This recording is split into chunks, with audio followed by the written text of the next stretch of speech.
You're listening to Rise, a Christian birth podcast for encouragement, education, and biblical truths for birth without fear. I'm your host, Manna, childbirth educator, doula, and mom of three, here to help you rise above fear and prepare for a faith-filled birth.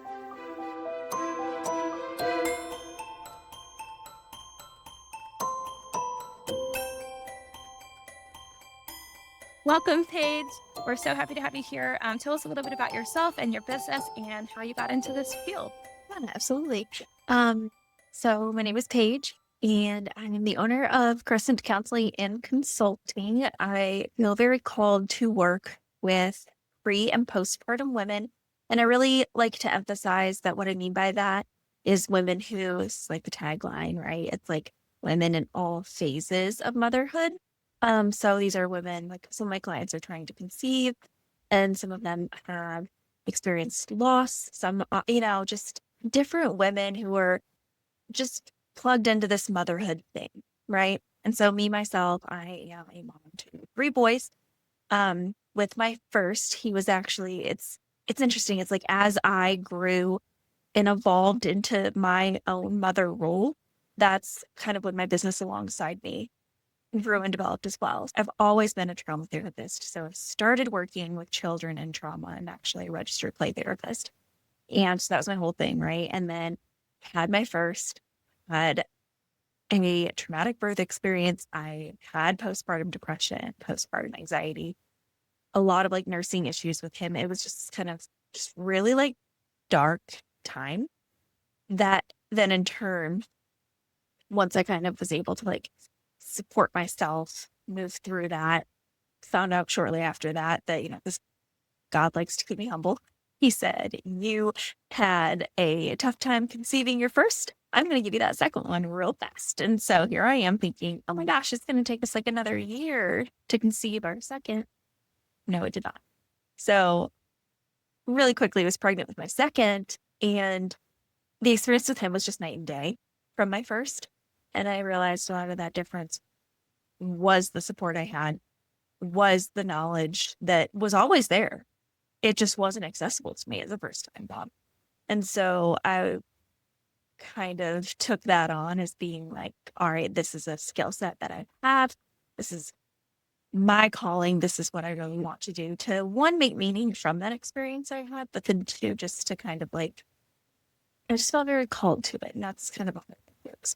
So Through your own experiences, God kind of led you to working more with mothers or soon to be mothers or hopeful to become mothers. So that's really, really awesome. So when you were pregnant with your first and you hadn't gone through all those experiences yet, what did you anticipate would be the hardest thing mentally? Did you have any ideas of the kinds of challenges that can come with giving birth and with going through postpartum? no, the thing that I remember being the thing that I would compare it to is like really and truly, as naive as this sounds, watching people give birth like through media on TV, right? Which is obviously very different from real life. I had had a couple of friends that had had babies before me and had had similar experiences, but they weren't talked about. And so, and not from like a perspective of like intentionally trying to do me a disservice, but from I remember my best friend 6 months prior, she had had her first daughter. And she was really one of the moms that like saw me when I was having those issues postpartum because she had had them and she knew what to ask. And thank God she did, because I needed it. But it was kind of from the lens of trying to like protect and not put your own experience on, like not to put her experience on mine. And I just remember thinking like, wow, that was never on my radar. To think of the thing I was the most scared about was physically giving birth. I was like, is it going to hurt? Like, what about, I also, as an aside, I'm not a huge fan of needles. So that was more where my focus was. Just like, I do not want this IV. Do not want to get any type of needles. That really, I just never prepped for anything after. Because to me and what I had seen, like I said, on media, what I had heard from my friends, or some of more like what I hadn't heard was like, even like nursing, it's like, no, that's going to be easy because everyone says it's so natural. Right? Yeah. Too natural. And Yeah. it is natural, and like birth is natural too, but in our culture and like the world that we live in, there's so much unlearning to do, and there's so much assumptions around things, and yeah, almost like certain topics are taboo. It's interesting because I feel that tension even as a doula and working with clients of trying to help new moms or couples to know how to prepare and to be aware and informed and kind of prepared for how difficult some challenges can be, while also not adding to, fear mongering culture, or not trying to like speak negativity over them or like scare them into making certain decisions. And I think a lot of moms who have had difficult experiences feel that tension of like, oh, I really want to help my friends to prevent some of this trauma that I've experienced. And at the same time, you don't want to like scare them or speak negative or scary things into their pregnancy when they're trying to stay calm and peaceful and all that stuff. So yeah, it's difficult. What, in your opinion, are the biggest factors to some of the issues that you see women dealing with, either while they're trying to conceive or while they're pregnant or postpartum? Honestly, whether it's trying to conceive, you're currently pregnant, or postpartum, I feel like the kind of common theme that I often see, I think there's two. Are that, I guess on the front end, I see kind of this like, and I went through this myself, like this happened to me. It's that expectation that you form. And for me, I really locked onto it. So I was the mom that went in with like the research birth plan, like to a T, like this is everything I wanted. And part of my trauma was that none of it did. And so some of it, like that, like through all of it, right? Even trying to conceive, I thought, okay, as soon as we start trying, I've had a lot of people around me be very fortunate with, they decided this is when we want to start a family, and God gave them that. I had to wait a little bit. And so there was this kind of like letdown of that expectation and that it was going to come so easy. And then being pregnant, that was probably where, and that's probably where I see like a lot of my clients, it's like they just don't, maybe they think like, oh, I'm not going to be super sick, and they get like so sick. Or they think like, oh, this is going to be like really hard. And then it's almost like they have an easier time with it and they feel almost kind of guilty. Like, wait a minute, hang on. Like, I know like my friend had this hard time with it. Why, it's almost like not letting themselves lean into that joy sometimes. And then postpartum, like that one, for me at least, was the biggest, like the most contrast of what I had expectations in my head and how it actually like turned out, more so with my first, which leads me into the other issue I see in all three, the level of support. So it's trying to conceive. It's like hard knowing what all options are there. I worked with some clients who are going through struggles with infertility, and it's just kind of giving them the confidence and space to try it out one step at a time versus this like you have to make all decisions now.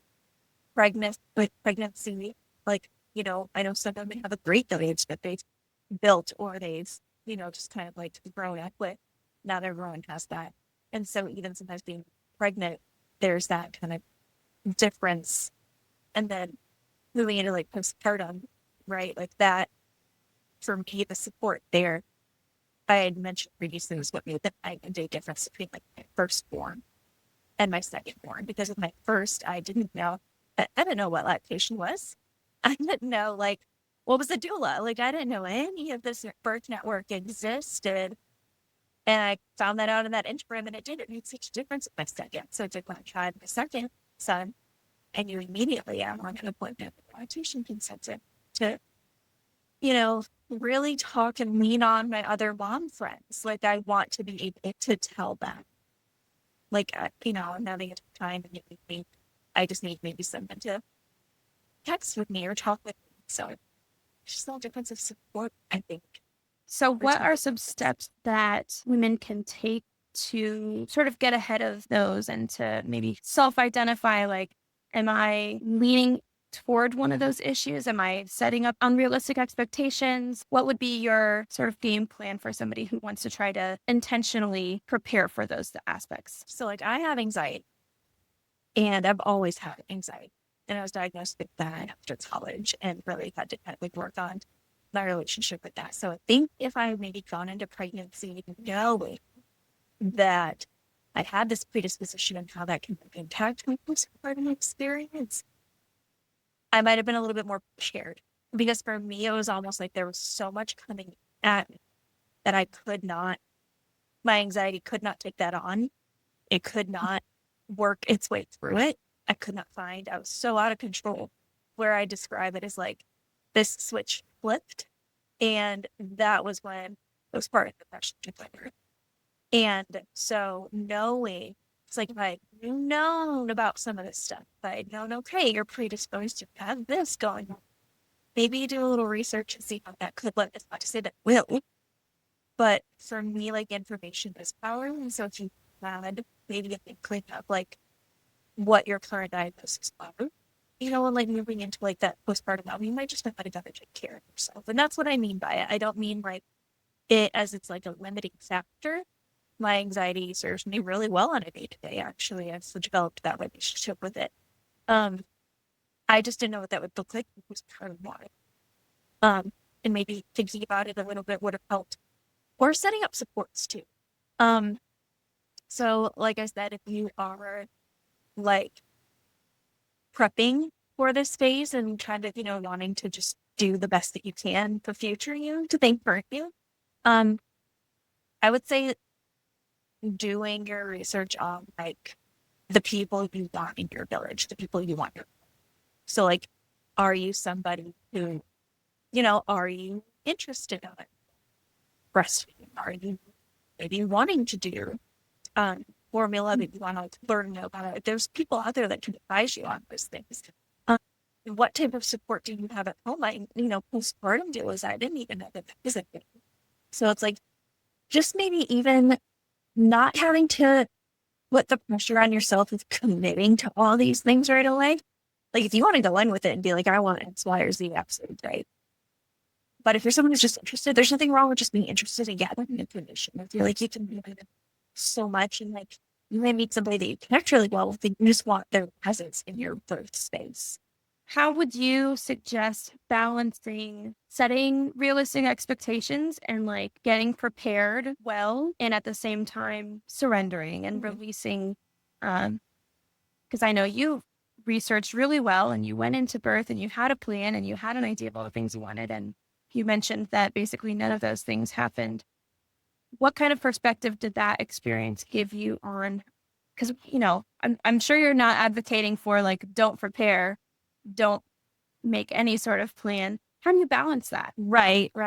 Yeah. My default setting, so to speak, the way I just answered that previous question, for example, is so much of a planner that like I am type A, I am just predispositioned to be that type of person.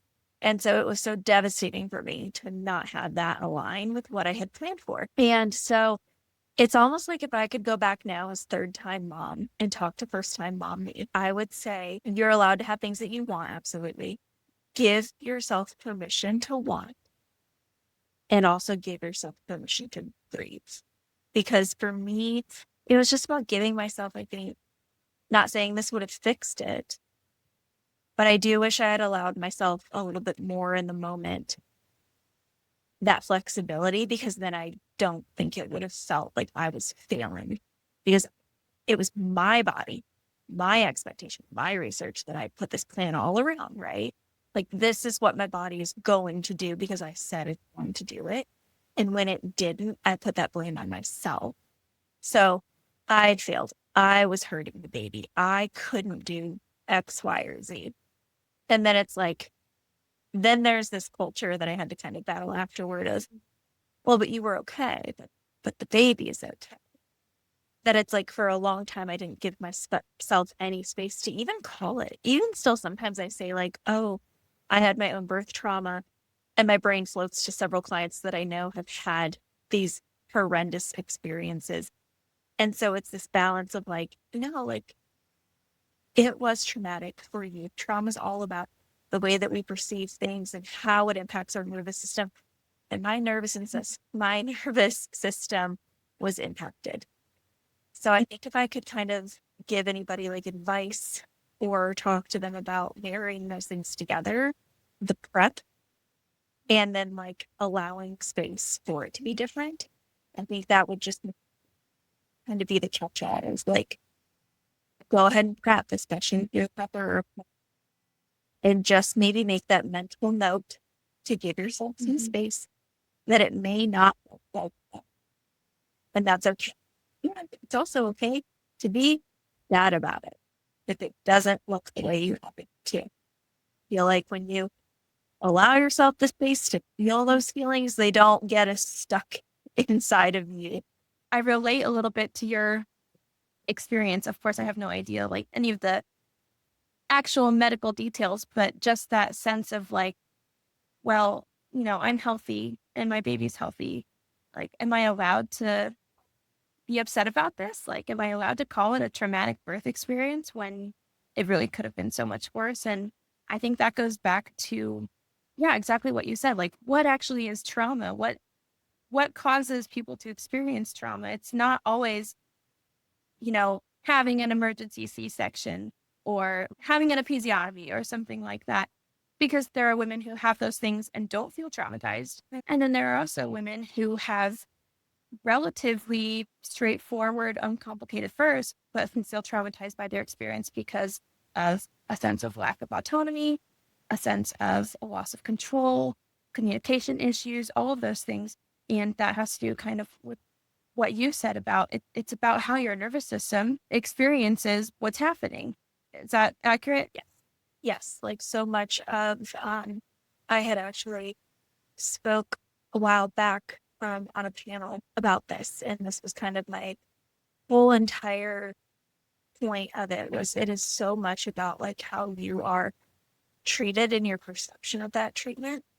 Like for me, one of the things like with my first was I got an epidural and the epidural failed. And especially as a first time mom, I didn't even know that that was a thing. I didn't know what it was supposed to feel like. And so I tried saying something like, hey, I'm in pain. Like I thought this was supposed to be better. Like I thought I was going to get this and relax. I was told I'd take a nap. I'm not napping and I want my basically was where I was at. And nobody believed me. And I just remember being like, okay, it's like that moment that my voice felt silenced. And it was during the process of I was having an emergency like induction. And so it was just when I was into it was like, really want to like get this baby out. And there was just kind of that pressure of like, it was just that pressure of like, can we slow down enough? Can I be of value to you as a human being enough that you can sit with me in this moment, that you can recognize that like I'm scared? Pretty sure it was written all over my face. And we can just kind of navigate through this like together. And so it was for me, like it was all about that perception. And then like you said earlier, I ended up being okay. My baby ended up being okay. And it wasn't until later where I really played that back that it was like, oh, that was, yeah, I can pinpoint where I felt fear. And actually, after my second we went to Cherokee for a while. He had RSV. I was there for a couple of weeks. And that, when I got through that process, it sat with me so much that I ended up doing my own EMDR therapy. So I don't know if I mentioned this, but I'm trained in EMDR, which is really, really powerful, like method to help support people who've been through a trauma. And I'm just the type of therapist where it's like, okay, if I can do something, I want to like receive that type of care. So I know how it feels to sit in your shoes as a client. So I was like, oh, I'll do my own EMDR therapy. And I did, and it kept coming back so much of what I would do with my second to what I experienced with my first, even though they were very like, if you look at it on paper, you might say like my second presented as more traumatic, like being macho, having all the troubles you had breathing. Um, and it all connected back to the first. This experience was made so much worse because I had the trauma first. That's another odd thing that we have in common. My second also, we spent some time in the Choa PICU because of RSV.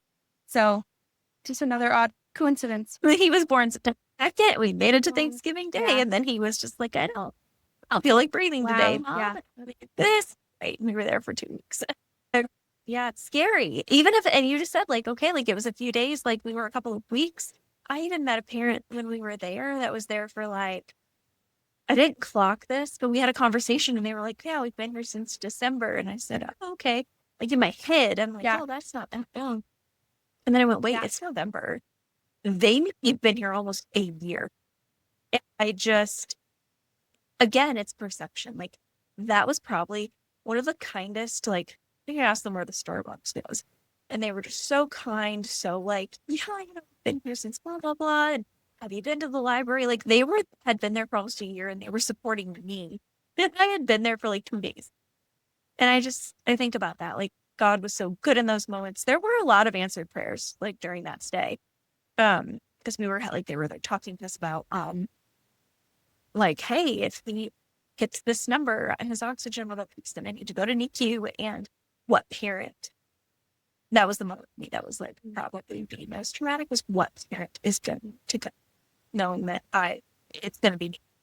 And it's going to be me by myself. It's going to be me making the calls. I'm going to have to, and this parent was just, having such a hard, it really like shows that perspective. That's cool that they were so willing to help and kind of support you.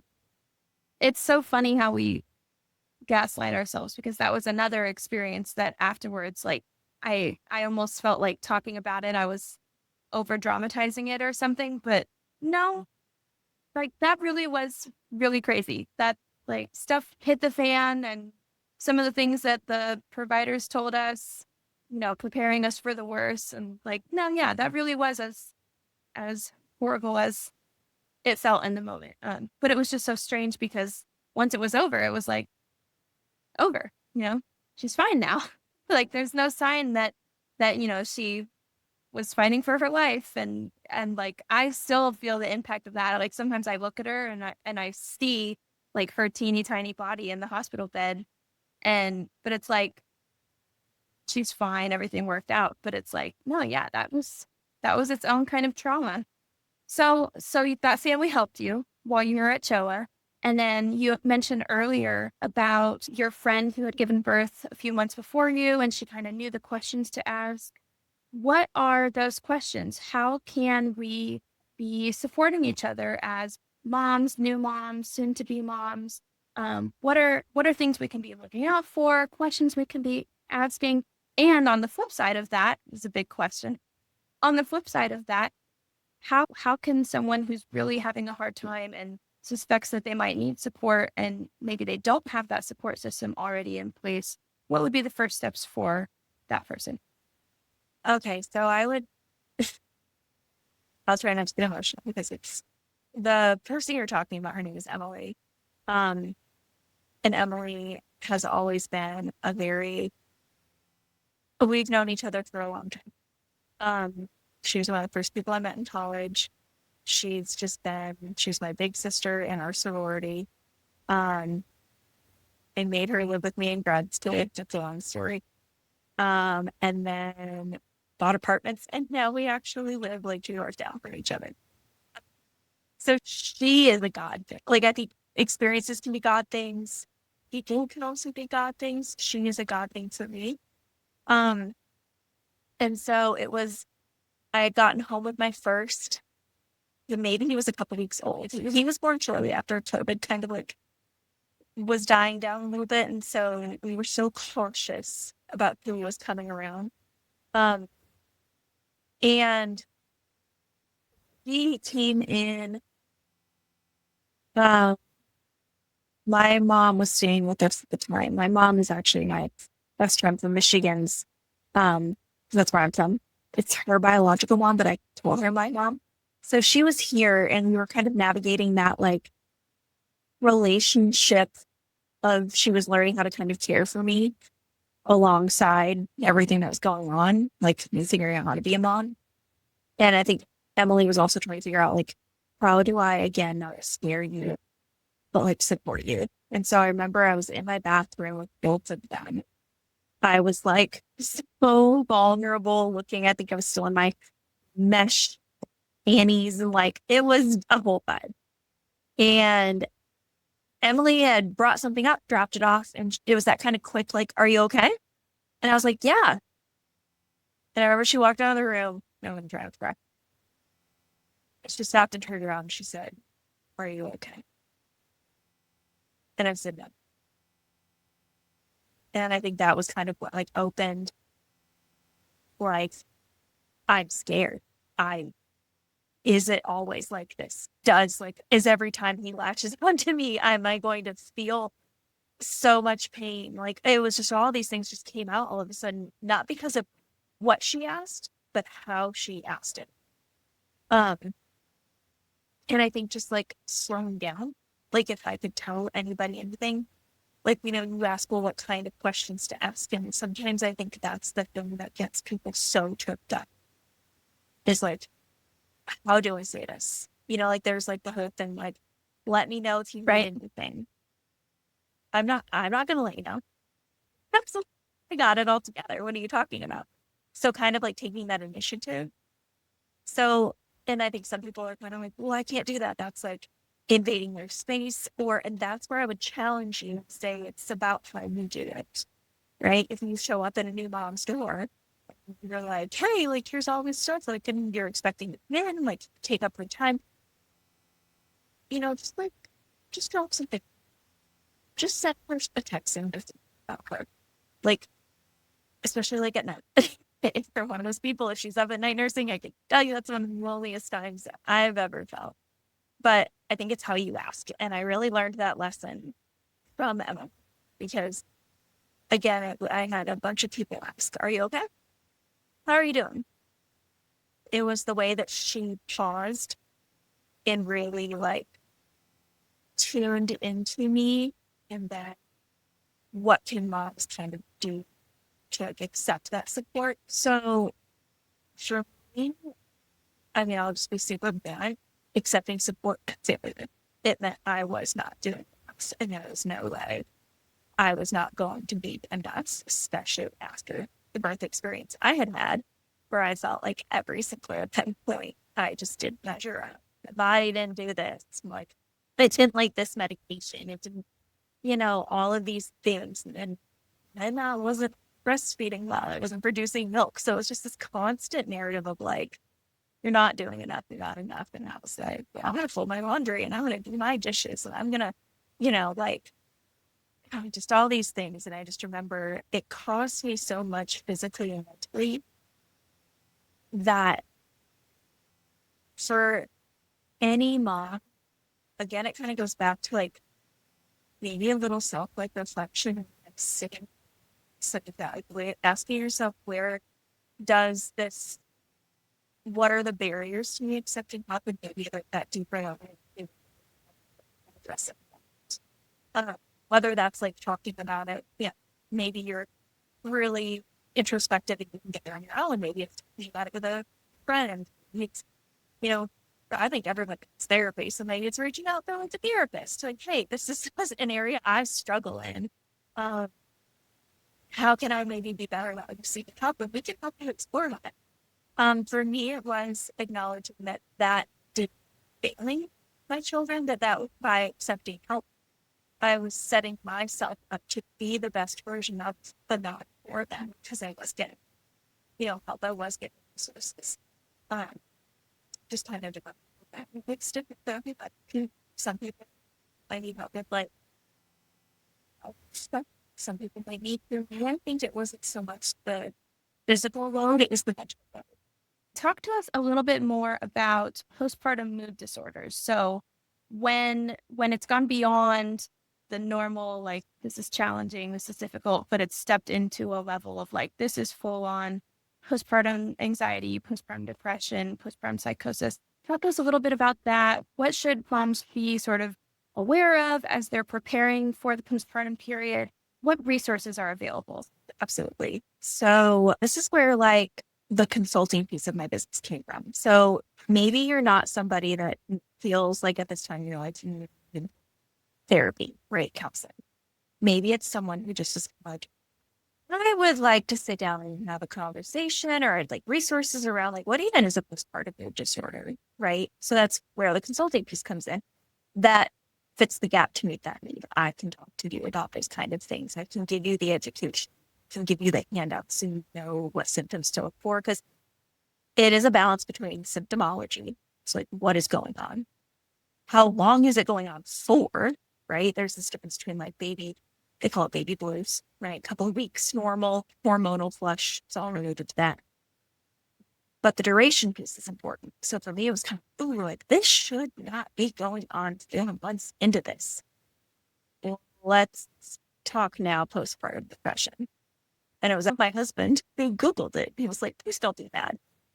So what do you know? I'm a therapist. I would know if I had this. And he was like, can we talk about it? And, surprised I had it. So, and then like, and then just kind of like, and then it's also about the severity too. So, right, I think like as a first time, second, third time, however many times mom or anything like that, there's some level of anxiety because like you care. You want to make sure everybody is safe. So you want to make sure you yourself are good, but it's about a severity. Is it impacting your day-to-day? Is it impacting like your relationship with the way that you're bonding with your child? So those are all things I think again to try to familiarize yourself with, and knowing that you don't have to take that on yourself. There are resources out there to support you in that. Me, right? Like you're anybody who's local. I'm located in Cumming, Georgia, and so I offer in-person sessions. But I'm also virtual throughout the state. So if you're out of state of Georgia, that would be honestly someone I'd recommend reaching out to anyway. There's someone who is a perinatal mental health therapist. So the credential that you actually want to look for with that is like the PMHC, perinatal mental health certification, because we've had extra training. We've taken an exam. We have to take up a certain number of CEs every year, specifically related to supporting the perinatal population. And the credentialing body that does that is Postpartum Support International, or PSI. So you can look up PSI, like anybody can. And it's such a great resource too. Like I could probably spend an entire hour talking about everything on this website. But they have a directory where you can look up a perinatal therapist in your state. So if you look me up, you can also like look up groups. They will post support groups. They actually have this really cool thing in Georgia where on the first of every month, you can go and apply for a scholarship to be able to receive mental care. It's like maybe you're uninsured or your copay was, too high and it's an affordability issue. So they have a lot of really big resources. They also are really into community involvement. So I actually co-lead with another perinatal mental health therapist in Cumming. Shout out Charlotte. She's with Cherokee Counseling and Consulting. I went there. She's really great. She and I are co-leading a event this year called The Climb. It's a PSI sponsors these community leaders, and you get together and you do a climb and you raise funds for PSI for the awareness of perinatal mood disorders. And it's a really great thing. We're doing it this year, and it's going to be kind of like a birth workers market. And I think it's just going to be really amazing. So the climb is only part of it. There's also like different events there where we try to make it kid and family friendly. So I just pulled up our event here so that I can share all of the correct details with you. So we are the Climb Team North Georgia, and we are hosting our climb event at Fowler Park, which is in Cumming, And it's going to be Sunday, June 7th from 12 to 4. So like I said, it's like this market of all these different birth workers and people who are connected to this birth community. And so to learn more about that, you can follow either my socials, which are my Facebook is Crescent Counseling and Consulting. My Instagram is Crescent CC LLC, or socials for if you want to learn more about our updates, learn more about the climb. It's Climb Team North Georgia, Georgia being just GA. And so our Facebook has a lot of events, our Instagram as well. And Charlotte and I are co-leading it together. And we actually have someone who's helping to plan the market. Her name is Victoria, and she's with Lily Dale, Lillidale Design. So she's doing a lot of our like media and helping us put together the market. And so you can follow her stuff too for information. So it's a lot out there. There's a lot of different ways to access this. Yeah, This is what I mean about like the birth working community is there's just like such a great, like there's just so many great resources. Where was this? Why was this not handed to me? And all my, literally, I have like a goal to like just get all this stuff together and go to like all of the OB this is what you should be offices and talking be like, about. this Oh is my what goodness. you need to When be they giving gave me my postpartum depression screening, they, it was I was supposed to see the doctor with my 6-week postpartum visit. Doctor was busy, so I saw like a nurse practitioner. She came in, she handed me the sheet of paper. I filled it out, like the 10-question survey for postpartum depression. Filled it out. She glanced over it. She's like, in like this chipper, smiley voice. She's like, okay, so it looks like you have severe postpartum depression. So I'm just going to go ahead and write you a prescription for, I don't even remember what it was, but whenever she said the name, I was like, whoa, isn't that like a serious one? And so I asked, could you write me a referral for like a mental health professional first before I just jump? I've never been on any kind of mental health medication or antidepressant or anything like that. I just, it was I felt like it was a big kind of bomb drop. And she's like, no, we don't really do referrals. I'll just write the prescription. You can decide if you want it or not. And I told her before I left, I was like, well, I'm not going to take it without seeing, like, I was like, you're not a therapist, like you're not a psychologist, I was like, this sheet of paper had 10 questions and you're diagnosing me. I don't know. It totally rubbed me the wrong way. So, and I honestly think that was a barrier to me getting more support as soon as I could have gotten it, because it was just treated so flippantly, if that makes sense. One of my like feedback pieces in grad school was always watch your face. I can't. Sorry, like I am not that therapist who's gonna sit there and be like, no red tell flag. me more about that. Like that was not good. That was not the vibe. Practitioner, know what I mean? Just like, see, and mine was almost like the opposite experience where I totally was like, I know how to lie on this. I don't want to deal. Great. And I just wish there was something extra there. This isn't to knock like them at all. Like there's really great women that I've connected with through my OB office. It's just, I wish there was more. It's more of the systemic issue, right? I just wish there was more systems in place, like to support that or to support you. Maybe a little education around, I don't know, like just mannerisms. Like, doesn't have to be like they come in and they're like, oh my gosh, you have severe postpartum depression, like a death sentence, but you also would like it to be taken seriously. Which again, it goes back to like even trauma. Oh, your baby was helping. Oh, you were helping. You're fine.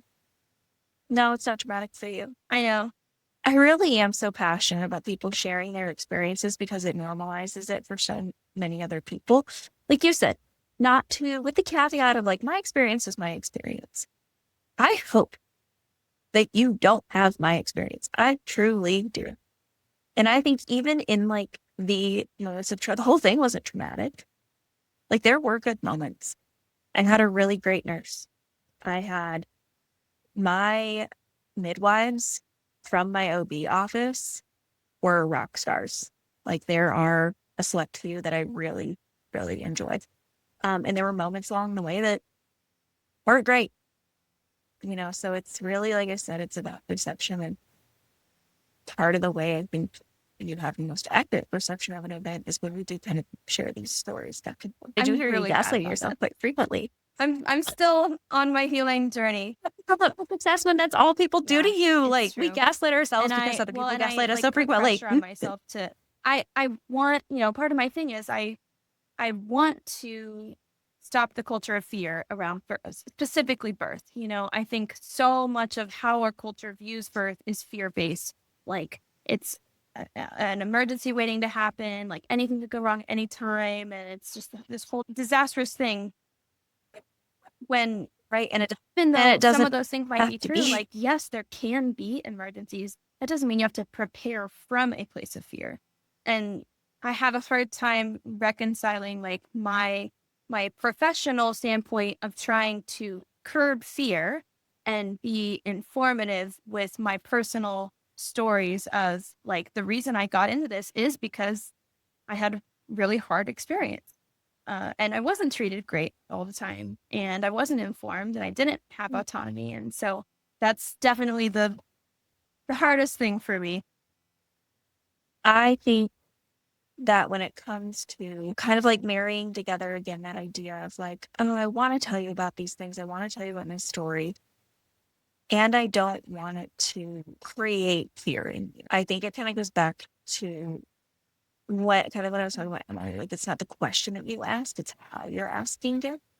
And so when you are, sharing your like, even for me as a therapist, right? Like, I am going to share my story with you because so much of therapy is that alliance that is built, that trust that is built.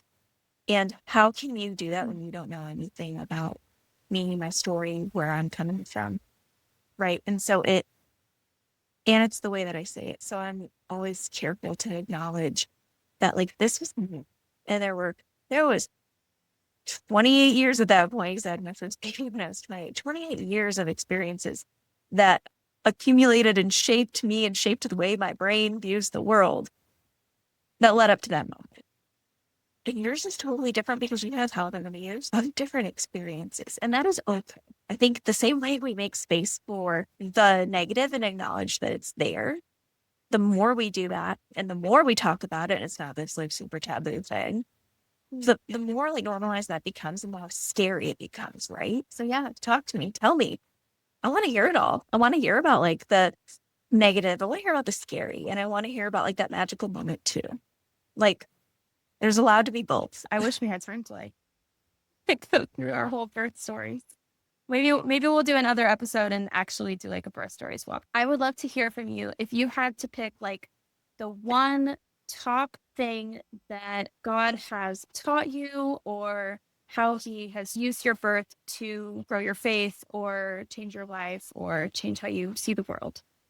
So I have this on my website, a little peek into, when people reached out to me, I wanted them to feel where my heart was. Like, is this a business? Yes. Is this my profession? Yes. This is what I was called to do. And I know that I was always meant to be here. I just had to go through certain things to get here. Because my business has always been Crescent Counseling. I just liked the name. And then I really feel like I had to grow into this like identity, right? To where it developed into like helping moms in all phases of motherhood, Crescent phases. No, it's my whole thing. It's going to go back to Emily. I'm going to literally text her after this and be like, let's put you on a podcast. There was something she said to me sometime in that depths of postpartum. I hated nighttime. Like, the sundown scaries were real. And I just remember feeling like, I can't do this. I can't get through tonight. How am I going to get through another night of this? How many more nights I simply going to have to survive? And she said at some point to me in a conversation, I think it was actually, she's like, well, morning always comes. And I told you, I believe in God people and God moments. And that was God moment for one of my God people, where it was just, okay, morning always comes. This ends. This gets better. And I really think that the way that he has. So that's like side note. That's why we see on my mobilities as the beings. It's because of that phrase. Morning always comes. I really wanted that is my story. And I think that was the phrase that let like God in, like so hard to describe, but it is really the moment where I just remember kind of being like, okay. And I let him in and I was able to like receive that comfort from him, knowing that he has seen the end of this the same way the night sees the end in the morning. He knows I'm coming out on the other side of this. And whether I learn something from it, whether I don't, and I just survive it, like he knows I'm at the end of this and I can get there. And there was a little bit of that mind shift that I needed to be able to get through it.